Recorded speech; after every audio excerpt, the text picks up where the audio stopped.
Hey, friends, and welcome back to your Magnetic Minute of Hope. This is for your soul nourishment and your energy alignment in about 5 or 6 minutes. And today, this is for you. If you've ever called yourself a perfectionist or a recovering perfectionist, this is for you because I have used those words so many times in my life to describe myself. And honestly, I've worn the perfectionist badge for most of my life and attributed that to so many of the other things, the other patterns that show up in my life and my, type A-ness and my IBS and all my gut issues and all the things. And the thing is, though, last week I realized something that changed everything that I thought I knew about myself. And the deeper truth that I came to realize is that it was never about doing it perfectly. It was about control.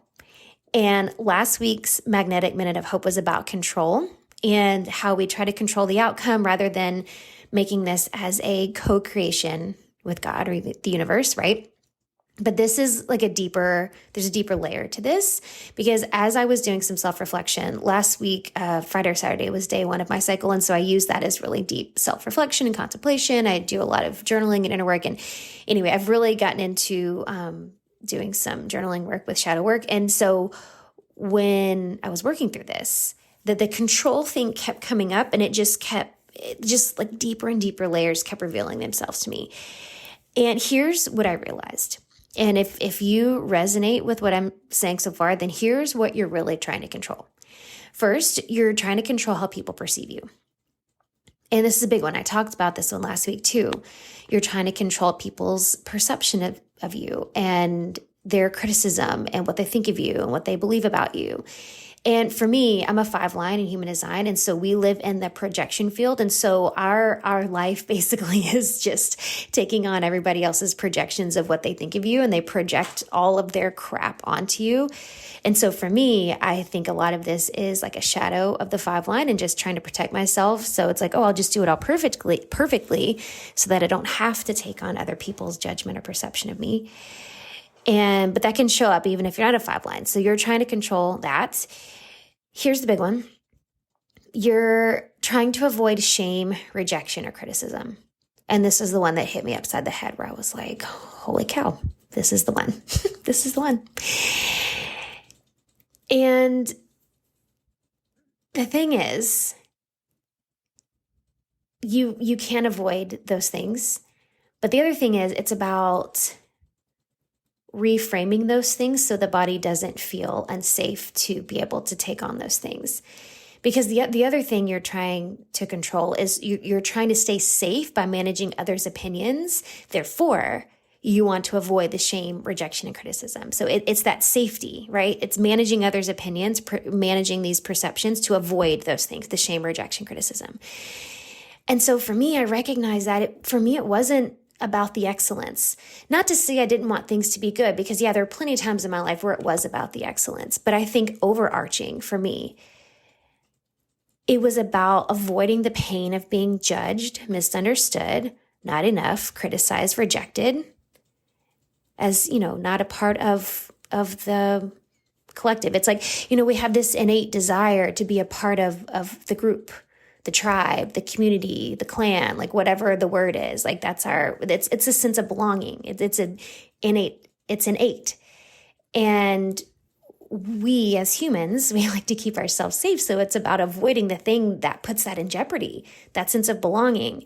So avoiding the pain of being judged, misunderstood, or not enough is avoiding being, banished, that feeling of belonging being taken away and being rejected. Feeling shame about that. Nobody wants to feel shame. Nobody wants to feel shame. So this is my realization. And I want to invite you to contemplate this. If you've ever called yourself a perfectionist or sensed this sense of this idea of perfectionism around what you do and how you do things, it might really be emotional self-protection. It may not even be about doing it perfect, doing it excellent. It's this emotional self-protection, avoiding the pain of judgment, being misunderstood, not enough, the shame around that. the truth is you don't have to do it perfect. You don't have to get it perfect. You just need to feel safe being seen in the process. And that's the reframe.